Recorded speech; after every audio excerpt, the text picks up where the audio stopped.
Let's deal with an interesting relation, the equivalence relation, and the probably interesting about this particular relation is that it isn't a new relation in the sense that we are not dealing with a property of a particular new property of a particular relation, but it simply means that a relation is equivalent if it has or if it has the properties of three other relations, and those three other relations are reflexive, symmetric, and transitive relations. So an equivalence relation means that a relation R on a given set A is equivalent relation on A if it has the three properties. So that is, if the relation is reflexive, symmetric, and transitive. Now let's take the simple case of a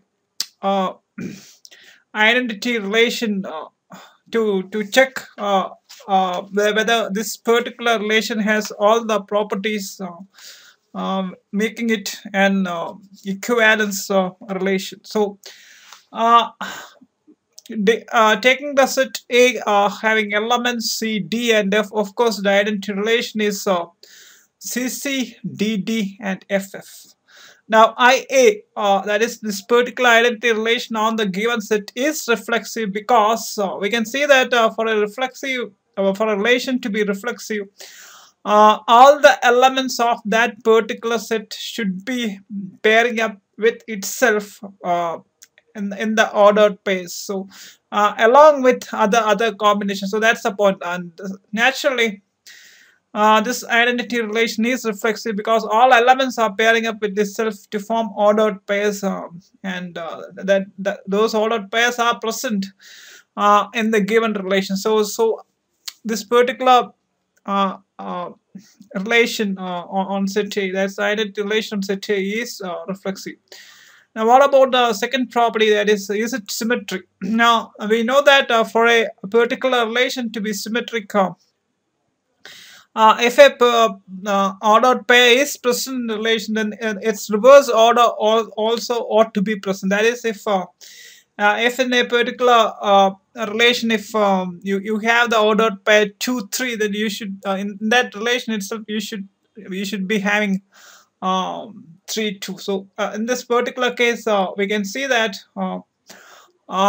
that reversing of the order is present in the relation itself. As the interesting point is that for an element pairing up with itself, its reverse is also the same order. That is, for example, in this particular case for CC, reverse is its reverse is also the same case. So it simply means that the identity relation on this particular given set is also symmetric. And what about the transitive property? Now we know that transitive means that uh, when we look at the ordered pairs based on a particular property, it should be such that all the ordered pairs can be grouped under the same property, or the same property should be applicable to all the ordered pairs, all the elements of the ordered pairs. And here, if we are taking the property of the first component of an ordered pair is being equal to the second component of that ordered pair itself, then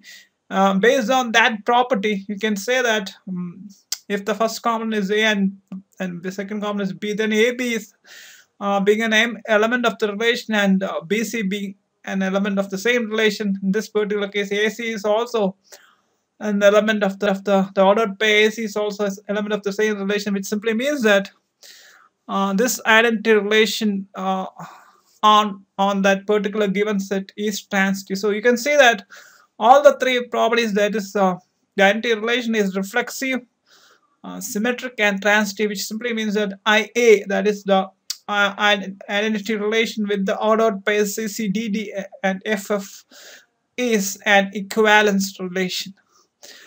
Now the point that we are dealing with simple cases, so it's to thoroughly understand the key concept before going on to more complex examples.